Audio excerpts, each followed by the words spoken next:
emergency. You have the air. Shots fired. I think you heard officer shots fired. Officer shots. 3751 South Polk at a 10-1.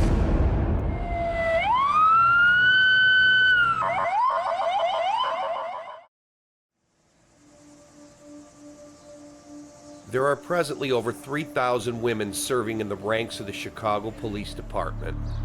Female officers go up against some of the most violent criminal men in the country, sometimes twice their size. And this puts them at a biological disadvantage when it comes to the physical aspect of policing men. And this is why female cops put much more on the line than their male counterparts. The women of the CPD are some of the toughest female cops in the country, and they are forced to prove it every day. We are tracking breaking news tonight. Another mass shooting in Chicago. 14 people shot, including 6 women in the city's Gresham neighborhood. The need for more female cops is evident based on the number of women and teen girls getting involved in gang and criminal activities. Over the past couple of decades, an increasing number have been shot and killed across the city. From 2016 through 2022, 559 women and teen girls were shot and killed, and 2,878 were shot and wounded. Gathered by candlelight, family and friends mourn 2 sisters gunned down in an ambush attack at a house party in Inglewood. The past 3 years show a 20% increase in shootings and homicides of women. These targeted killings of women are being done mostly by men and are presently spiraling out of control. Search is underway tonight for the shooter who took the life of a woman and wounded her sister as well. The shooting happened last night in Little Village. I have found female cops are easier for victims and suspects to talk to than men, and this is because of the difference in demeanor between the two. And for these reasons and many others, there is a push for more female cops to join the ranks of the Chicago Police Department. A horrific murder outside Chicago where authorities say an expectant young mother was kidnapped, killed, and her baby taken from her womb. According to detectives, the mother and daughter team successfully strangling Marlene Ochoa Lopez for close to 5 minutes before her body went limp. And then they went in for the unborn baby with a butcher knife, according to investigators. There are many pitfalls to being a female cop here in Chicago, but the worst one is bearing witness to the exploitation and murders of children. Because women create life and have a higher emotional threshold than men, these horrific experiences are more damaging to women than men. I often wondered why women would want to be part of such a dangerous and violent profession. And during the early years of my coverage of the shootings and killings, I realized it was about bringing a balance to policing, consisting of compassion, because this was missing from policing from the very beginning. Where's the lady cop? She's the only one that can calm me down. Okay, the only one can calm. Now let's take a look at how violent some young women are becoming, and also look at some of the situations female cops in the line of duty find themselves in.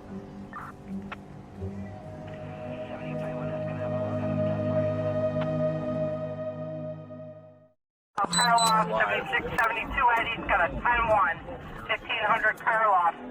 Got shots fired. Zone 10 station clear. In the line of duty, cops are finding out that the next generation of young women are following in the violent footsteps of the young men. This non-fatal police-involved shooting took place on January 9, 2021, on the 1500 block of South Karloff Avenue in the Lawndale neighborhood. 3 Chicago cops from the community safety team were on patrol when they spotted a vehicle illegally parked in front of a fire hydrant. Yeah, that's what I'm saying. I ain't gonna let my leg fucked up. All right, well, you still have to come out the vehicle. Once I tell you to step out the vehicle, you have to step out the vehicle. The cops decided to check them out and walked up to the car and asked the driver for her license. She was unable to provide a driver's license, so cops asked them to get out of the car. The two men got out, but the driver, 20-year-old Kishwana Davidson, refused. Come on, let's go today, shorty. The lead cop ordered her to step out of the car, and she just sat there in the driver's seat with the door open, with a smartphone in her hand, texting, ignoring the cop's repeated commands to get out of the car. Davidson said she had an injured leg, so the cop tried to help her out of the car, and she reached to her right side and grabbed a gun.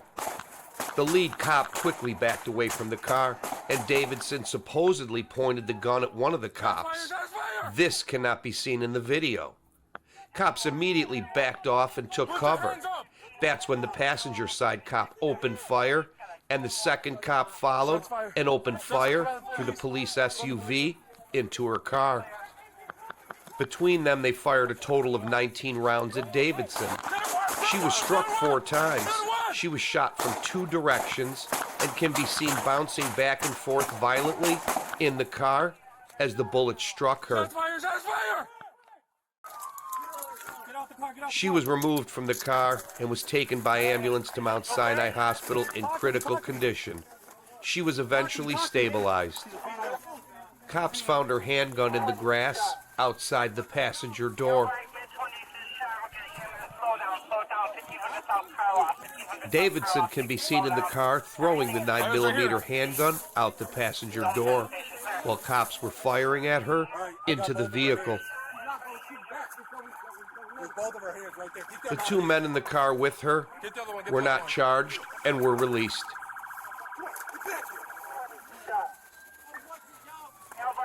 Davidson was charged with multiple felonies and ordered held on a $70,000 bond.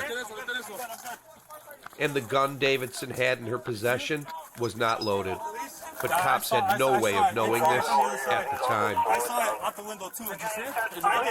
Yeah, I know. There are 3 reasons why Davidson would not get out of the car. She could not produce a driver's license and was on parole for a 2019 conviction, aggravated battery against a police officer. And she was a convicted felon that had a weapon in her possession while on parole, and most likely did not want to go back to prison. And it looks as though it was an attempt at suicide by cops. I have a couple of issues with this shooting. The first thing is the optics of this shooting are terrible. When the lead cop went to grab her and started to help her out of the car, he had the opportunity to grab the arm holding the gun on her side while his hands were on her, but he didn't. Instead of reaching, he panicked, backed up, and drew his weapon. Up to this point, she did not point the gun at the cop. He'd just seen it along her side in her hand. It was more dangerous to retreat than it was to grab her arm, that was inches away holding the gun. All 3 cops ended up with the tactical advantage when they retreated to the rear of her vehicle. During this time, cops claimed she pointed the gun at the passenger cop, but she never fired a shot. Then the cop on the passenger side opened fire first, and then the other cop fired too. Get close! Let me see your hands!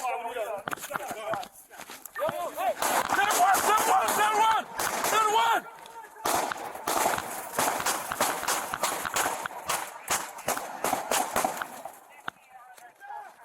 Shots fire! 19 shots in total were fired, and they took cover for nearly 2 minutes shouting commands. Now, if she pointed the gun at them, they had authorization to shoot her, but they didn't have to. They chose to.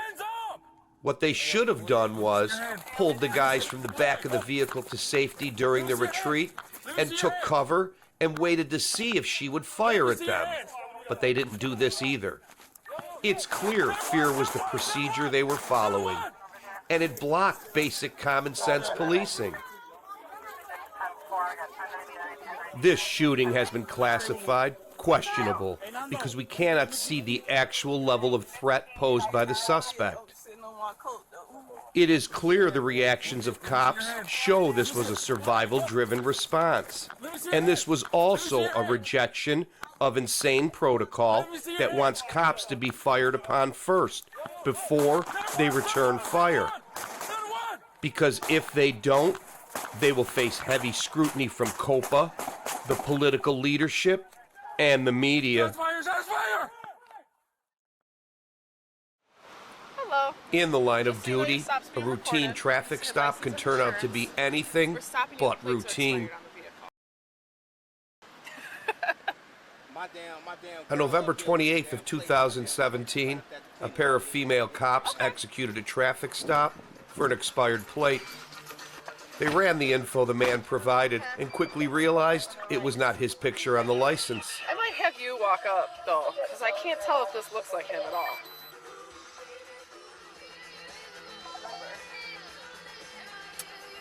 You asking for another form of identification? You want to give me this? So the cop then walked back up to the man's vehicle and asked him if he had another form of identification. He said he did not. So she asked him to exit the vehicle, and he did. Mr. Michaels, do you have another form of identification on you? No. You don't. You have nothing on you with your name on it. Debit card, credit card, anything. No. No? No debit card? I'm going to ask you to step out of the car first. She started taking out the cuffs, and he took off running. And she chased him for about 2 minutes until she saw him duck into a backyard and found him hiding under the stairs of a deck.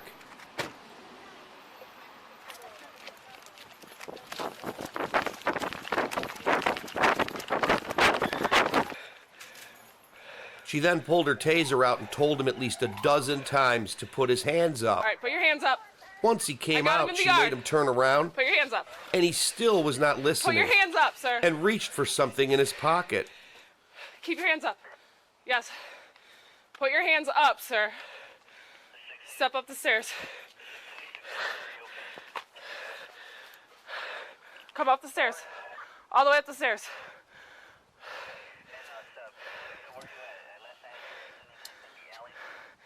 In the alley, still on 79th. That car I spoke to, if they can come back to that yard. Put your hands in the air. Okay. Put your hands in the air. Come up the steps. Turn around. Turn around. Keep your hands up. Turn around. Keep your hands up. He pulled his hand out and just stood there with his back to her while she had her taser targeted on his back. Keep your hands up. Then he dropped his hands down and tried to scale the fence. And when he got to the top of the fence, she tased him. And he went down head first on the concrete. Keep your hands up, sir. Keep them up.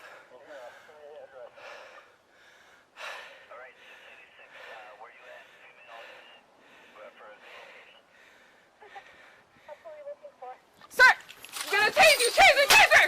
Oh! Taser deployed! Taser deployed! Watch out, watch out. Then a male cop showed up and tried to cuff him. And once again, he did not comply and fought the male cop. And then 2 other female cops showed up, and all of them finally got him cuffed and took him into custody. There are a couple of things wrong with this incident. Number 1, the chase should have never happened, because she should have been on the other side of the SUV, like her partner was in the beginning, before the man was told to exit the vehicle. This would have cut off his escape route. And the other thing is, when she caught him, she allowed him to put his hand in his pocket. Had he pulled a gun or a knife out, that taser would not have been enough to stop him. And this could have cost her her life, because she did not have her weapon in her left hand to back up the taser. Instead, she had her handcuffs in that hand. Watching this video, one would think the taser stopped him. It didn't. He hit his head because his foot got caught in the fence. Then he fell from the top of the fence head first, knocking him out until the male cop arrived. All in all, this was a clean apprehension by the lady cop, and she deserves credit for exercising extreme restraint with this non-compliant suspect that she doggedly chased until she caught up with him and confronted him without backup. I strongly believe these tasers are a double-edged sword that will one day end up costing one of these cops their lives. This situation could have turned out much differently for all involved because simple protocol at the very beginning was not followed by these cops. He was left with a way out by cop number 2. Cops know the most dangerous time is walking up to a vehicle, and the second most dangerous time is removing a suspect from a vehicle. The suspect also contributed by risking his life over a minor warrant. Now this suspect has additional charges to deal with, plus the old warrant. There is not a day that goes by in Chicago that cops aren't chasing a fleeing suspect, and this practice of chasing suspects on foot would change a couple of years later. Circumstances within situations like this is how police-involved shootings start. Yeah, it is a shop point.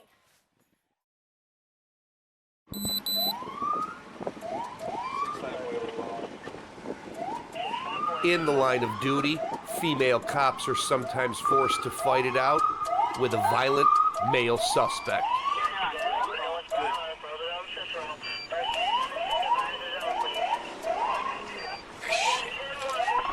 That's him? Come here. Hey, I ain't playing with you, dude. I'm gonna tase you in like 2 seconds. I ain't even fucking around with you. Put your hands with your bag. On the morning of October 5th of 2016, cops responded to an accident call at Roosevelt and Cicero in the Austin neighborhood. When they arrived on the scene, they could clearly see a car hit the liquor store. A Cook County Sheriff's officer immediately pointed out 28-year-old Parda Huff walking east down Roosevelt Road away from the accident scene. Both cops jumped out of the squad and confronted Huff. At first, they thought he was injured or dazed from the accident. They asked him to stop, and he kept walking. As they got close, they could see he was whacked out on something or very drunk.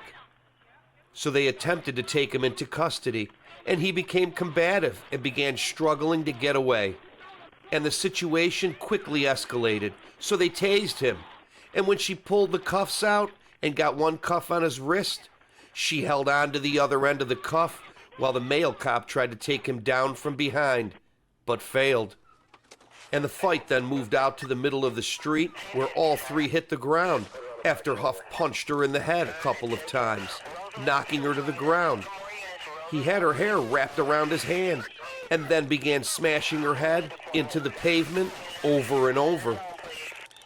A female Cook County sheriff quickly jumped in to assist, but Huff refused to let go of her hair.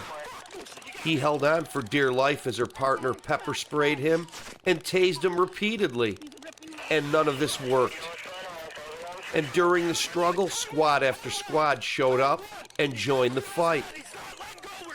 When all of this failed, her partner started to repeatedly punch him in the face and basically beat him to a pulp. And he still wouldn't let go. And after 4 minutes, it took an army of cops to get him under control, and finally, he let her hair go. It was later revealed why Huff was so hard to take down. He tested positive for PCP. And on the same day of this incident, he appeared in court on a battery charge on a cop from Forest Park. CPD brass said the female officer suffered a severe concussion, a chipped bone in her shoulder, a wrist and neck injury, and had to have pieces of concrete removed from her face. And big clumps of her hair were pulled from her scalp. And her partner suffered minor injuries. Officer Veronica Murillo was in the hospital for more than a month and was placed on permanent disability. Chicago Police Superintendent Eddie Johnson spoke with the injured officer at the hospital And she told him she thought she was going to die at the hands of this man, and knew she had to shoot this guy, but chose not to, because she didn't want her family or the department to have to go through the scrutiny from the national media. Huff was held without bail on charges of attempted murder and aggravated battery to a police officer. And Officer Veronica Murillo was left with a traumatic brain injury and several other injuries. In 2021, Huff was not convicted of attempted murder, which he was originally charged with. Instead, the charge was lowered to aggravated battery and resisting arrest. So he was sentenced to 15 years for Murillo's assault and 5 years for attacking her partner. He sustained less serious injuries. In total, Huff got 20 years. It is clear the length of Officer Murillo's hair nearly cost her her life. Decades ago, the Chicago Police Department had rules on hair lengths, and the changing of those rules were meant to be inclusive. And now Officer Veronica Murillo is very aware why the old rule was originally put in place. Both officers fought this man the best they could under the circumstances, and I believe the half measure taken in this incident nearly cost this officer her life, and her inaction can be directly attributed to Officer Van Dyke's shooting of Laquan McDonald. And this is proof that the Laquan McDonald shooting is now negatively affecting cops' decision-making in Chicago. In 2017, Chicago police officer Veronica Murillo and her partner, Officer George Masawa, received the Carter Harrison Award. It is the Chicago Police Department's highest honor for bravery.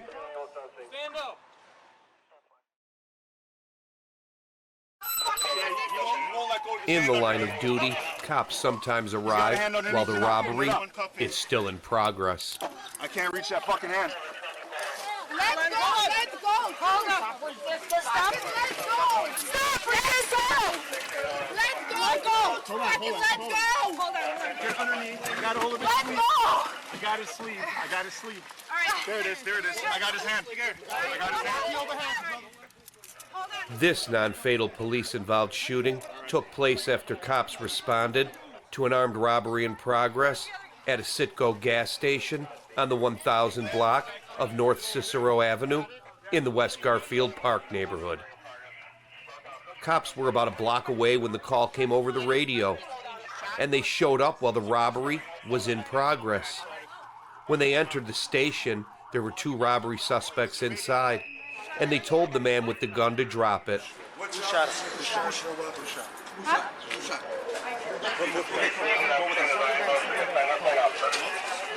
And he refused, so the female cop opened fire, shooting him in the leg, disarming him. The second suspect fled out the back and hopped the fence and disappeared into the night. Cops searched high and low for him, but they had no luck finding him.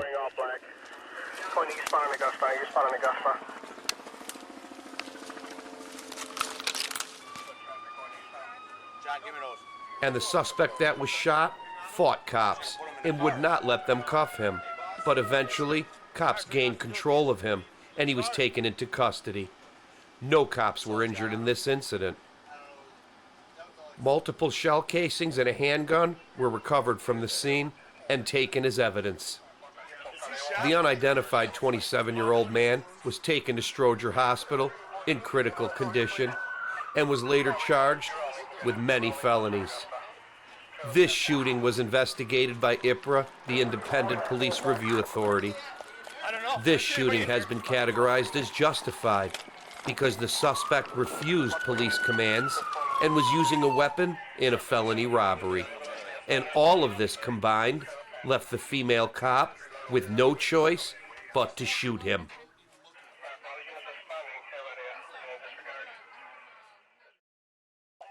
Male black robbed the dollar store with an empty Hennessy bottle. Male black, full black coat, armed with a knife.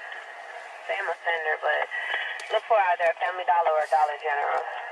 Did he say he was kind of slow? What? I couldn't hear him. Yeah, he said he's kind of slow, maybe mentally, but you'd be like, well, In the line of duty, cops are forced to deal with the same criminal suspects over and over again. This fatal police-involved shooting took place on January 4th of 2020 at East 79th Street and Marquette Road in the South Shore neighborhood.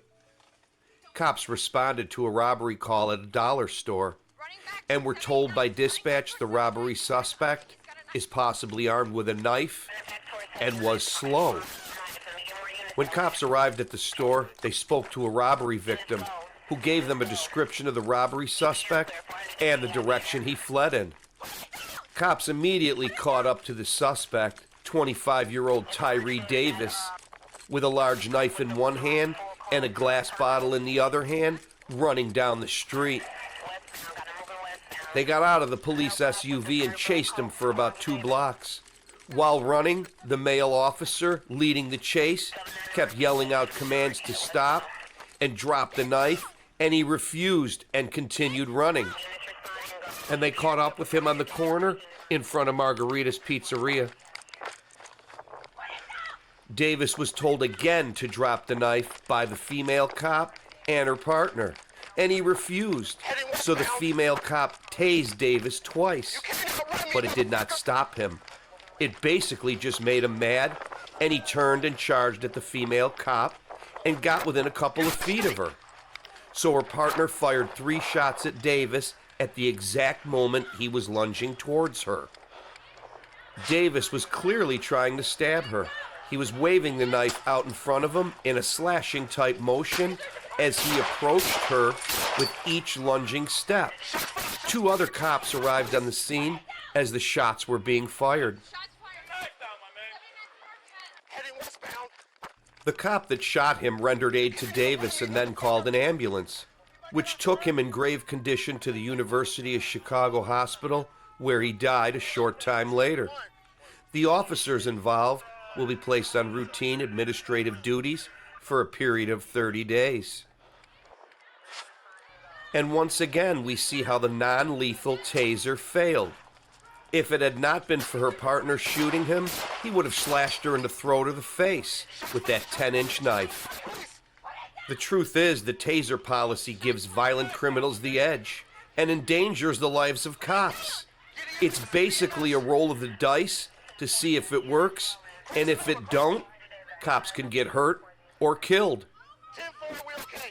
In 2017, Davis was admitted to Mercy Hospital for what they claimed was a bipolar-type illness. He was prescribed medication for depression and mood disorders. There is a big issue today with medicating people with psychotropic drugs that mix them with illegal drugs and alcohol, and sometimes they just stop taking their medication altogether. And all of this combined is clearly having far worse consequences than the illness itself. Could these reasons be why some seek death at the hands of cops? It is sure starting to look that way. And when did mental illness become an excuse for all types of criminal behavior? Court records showed Davis had been arrested more than 50 times for mostly minor crimes. Except in 2018, his criminal behavior escalated when he pled guilty to aggravated battery to a police officer and was sentenced to 3 years in prison. Davis was paroled on December 20th of 2020, 2 weeks before he was killed. And I wonder why the courts put him in prison. If he was genuinely mentally ill, then why wasn't he put in a mental hospital where he could receive treatment instead? It looks as though the system let Davis down when they released him back onto the streets, leaving the cops to deal with him. When police-involved shootings like this happen, sometimes the public reacts from a deeply emotional standpoint. In this case, it was a woman that recorded the aftermath of the shooting and a man that witnessed the shooting. Both people either intentionally or unintentionally incited people in the community with their misleading statements and incomplete videos. No! Put the... Oh my God, no, they shot him! They shot him! They shot him! They shot him! Oh my God! They killed this boy! He's fucking dead! They shot him so many times! Oh my God! Oh my God! That boy is fucking dead! He's not fucking breathing!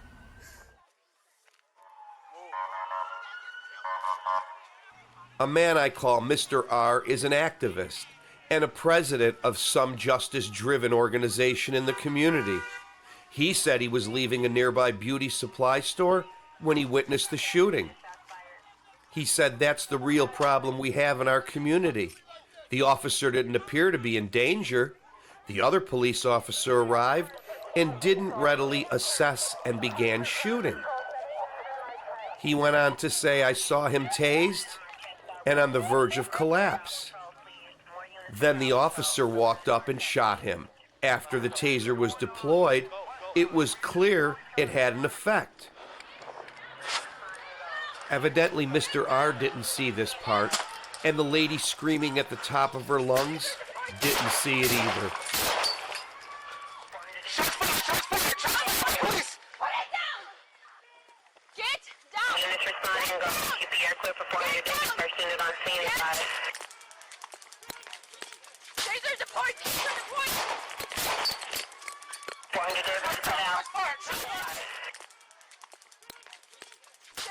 The statements given by this neighborhood activist were misleading and basically were wrong. And these statements were widely reported by the Chicago media. And the woman's incomplete video made the rounds on social media. And none of what these two people claimed was supported by the video evidence released by COPA. And this is proof that people are becoming more reactionary and overly emotional. And these behaviors now override the truth, the facts, and basic common sense. And people like this are just making cops' jobs more difficult and dangerous. This shooting has been classified as justified due to the fact he charged at an armed female police officer with a large knife, leaving cops with no other choice but to shoot him. And there was no room for de-escalation tactics at that point.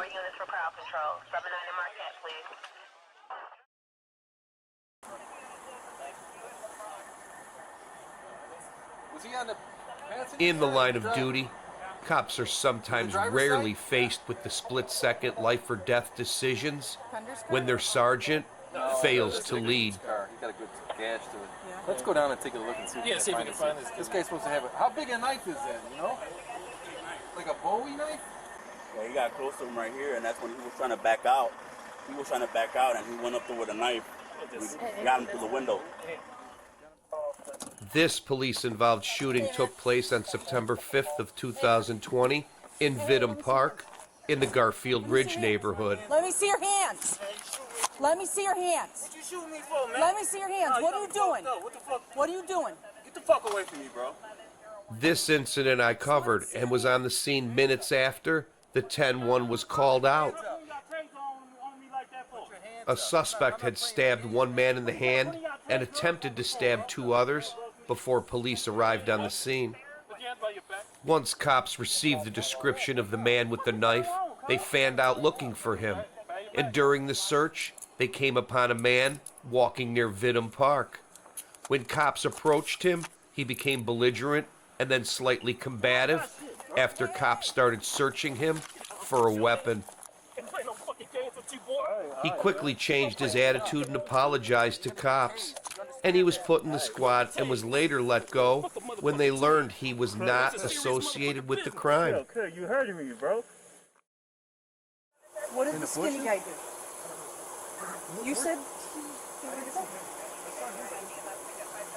You just said he was involved. You said the skinny guy was involved. So the sergeant and the other officers continued searching and ended up on the other side of Vidham Park. That's where a witness walked up to the sergeant's squad and asked if they were looking for a man. She said yes, and the witness said he was walking by here and he was heading north. What's up?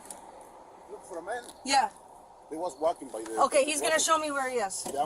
Okay. They soon caught up with Okay, Warner at thank the you. park, and Patrolman Johnson stayed out by the squad, and Sergeant Salgado and Patrolman Gersk walked out into the middle of the park, where they found 34-year-old Shayon Warner. Cops repeatedly told him to put his hands up, and he ignored their commands and reached down and grabbed at what looked to be a small bag and started walking, and suddenly turned towards Sergeant Salgado and marched directly at her with a butcher knife in his hand. So she pulled out her taser and tased him once, and he immediately went down, still clutching the knife in his hand. He then rolled over and started removing the taser prongs with his other hand, and then got up, and cops yelled over and over to drop the goddamn knife. Put your hands up.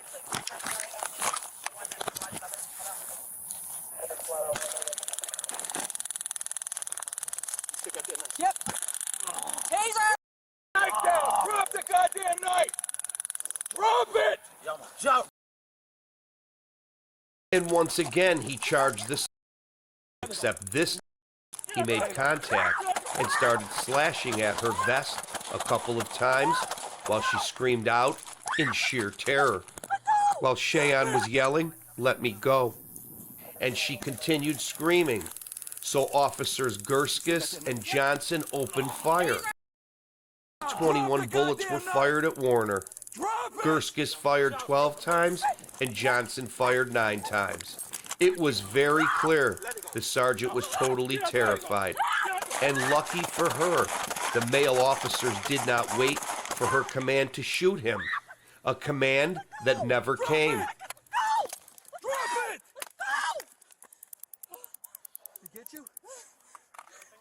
It was in fact Johnson that saved the sergeant when he ran out into the park and didn't hesitate to open fire, because Gersk, that was right next to her, his weapon would not fire, and this is according to his statement after the shooting.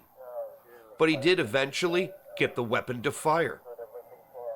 After cops secured the scene, Officer Gerskis walked up and gave Sergeant Salgado, who was still very shook up, a hug. And she, in a low voice, thanked him.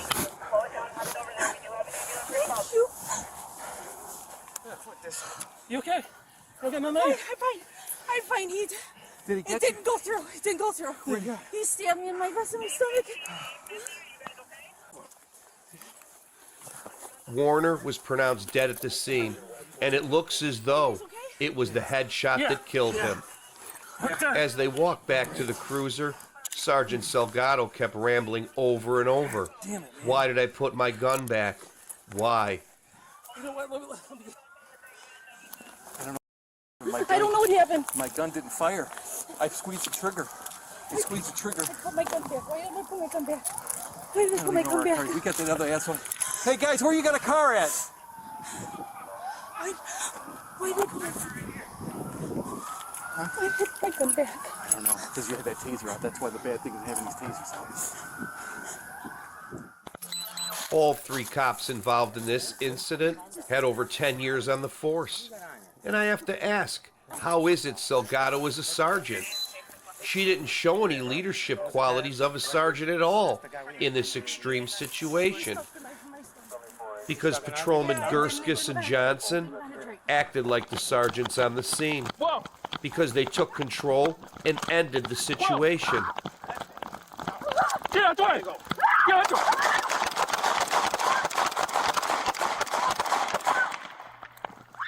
And it is now clear she did not work well under extreme pressure, and also did not have her sidearm out in her hand when Warner charged her. And she should have dropped that taser and opened fire, or but didn't. In October of 2021, the Chicago Police Memorial Foundation honored Patrolman Gerskis and Johnson for saving Sergeant Salgado from the knife attack, and she was honored too.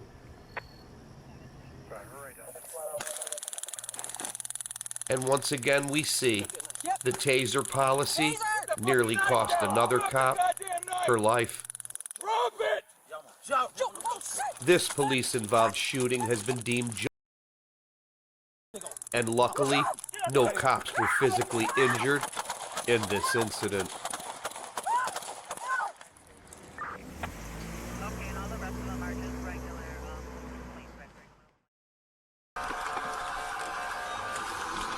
Okay, I got an update. The shots fired. It says Red Line and Grandin State, Rock Bottom. Man heard one gunshot came from near the Rock Bottom. In the line of duty, cops sometimes find out their partner is not physically capable of doing the job. 6-1 David going down with a rifle. This non-fatal police-involved shooting happened on February 28, 2020 at the Grand Avenue CTA Red Line station. This situation started out as a minor offense by 33-year-old Ariel Roman, a short-order cook here in Chicago. Two cops saw Roman hopping from train car to train car, which is illegal. He was briefly talked to by both cops, and then a short time later, the female cop, Melvina Bogard, walked up to Roman and this time asked him to leave the train, and he complied. And for about a minute, they talked on the CTA train platform. Then they tried to arrest him for the minor violation, and when they went to cuff him, he refused to let the pair cuff him, and a scuffle broke out between the three of them. Immediately, the female cop, Melvina Bogard, started to tase Roman over and over, and later pepper sprayed him, and this went on for over 4 minutes, and then Bogard shot Roman twice. There are many things wrong with this incident.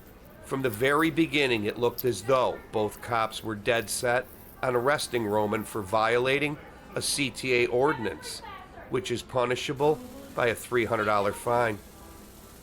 Both cops had a choice early on to give Roman a warning, but they didn't. Instead, they chose to escalate the situation and push their authority to an unreasonable level. What these cops should have done is once he refused to comply, they should have called for a sergeant and backup while following him until they arrived. And the sergeant would have determined if Roman should be warned or ticketed or arrested. If he was going to be arrested, they would have had plenty of manpower to arrest him without incident. But this did not happen. In the beginning, Mr. Roman resisted arrest, and this set the stage for what followed. During the altercation, Roman was not aggressive towards either cop. He just held his arms tight to the side of his body and refused to let them cuff him. And they brutalized him for about 4 minutes with a taser and pepper spray, and still he refused to comply. I have many questions about Officer Melvina Bogard. How is it she is qualified to be a cop when it is clear she was physically incapable of assisting her partner and getting Roman under control? And she escalated the situation every step of the way. Bogard could not even get a cuff on this man's hand, and the reason the incident lasted for 4 minutes is because she was physically incapable of fully assisting her partner in taking Roman into custody. Over the past decade, I've been hearing these words related to CPD's hiring practices: diversity, inclusion, and quotas. But never do I hear the word qualified. And it looks to me, based on Melvina Bogard's performance, she fits all 3 categories. When I looked into the physical requirements to become a cop, I found that women are only required to do half the amount of sit-ups and bench presses, and are given 4 minutes more than men in the 1.5-mile run. This in itself proves women are not physically equal to men, and these diversity-based inclusive quotas are putting some men, partnered in similar circumstances, at a disadvantage. And the chart proves a man and a woman team are less effective than a two-man team. And when confronting a violent suspect in a physical confrontation under these circumstances, it becomes a recipe for disaster.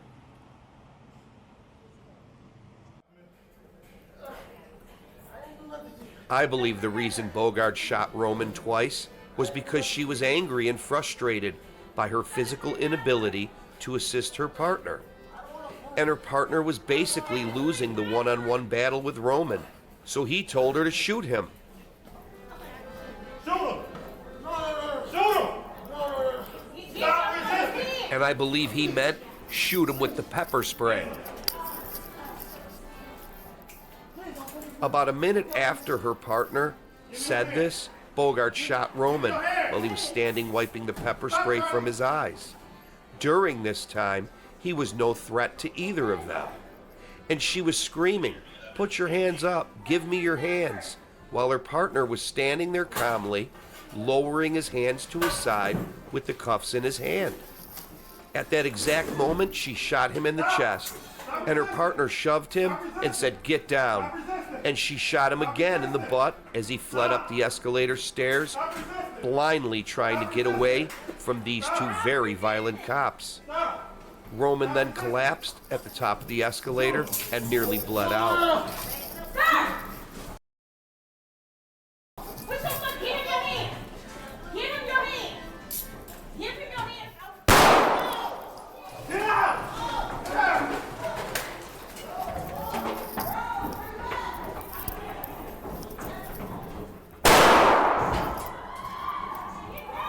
Mayor Lori Lightfoot and interim police superintendent Charlie Beck said that the video of the shooting was extremely disturbing. Beck relieved both cops of their police powers and recommended firing these two. As of 2022, COPA is still in the process of investigating these two officers. A year after Chicago cop Melvina Bogard shot Ariel Roman, she was charged with felony battery. And in 2022, she went to trial, and Cook County Judge Joseph Claps found Officer Melvina Bogard not guilty of aggravated battery and official misconduct in the shooting of Ariel Roman. Over the years, the CPD has lowered its hiring standards, and along with the negative press about cops since the death of Laquan McDonald and George Floyd, the CPD is being forced to scrape the bottom of the barrel for police recruits. And because of all this and many other issues, young men and women do not want to be cops today. And this is going to have catastrophic consequences for the city of Chicago and the Chicago Police Department for decades to come. This shooting has been deemed unjustified for a variety of reasons that I stated throughout this chapter.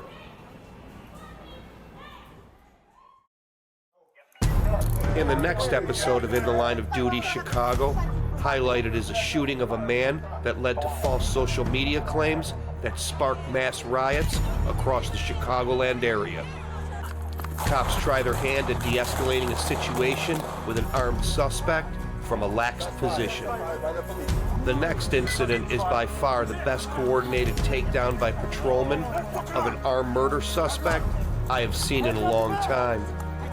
Cops confront a fleeing suspect that turns the tables and ambushes them. And a gang member and five-time loser hides a gun during his arrest and shortly after opens fire on cops at the police district.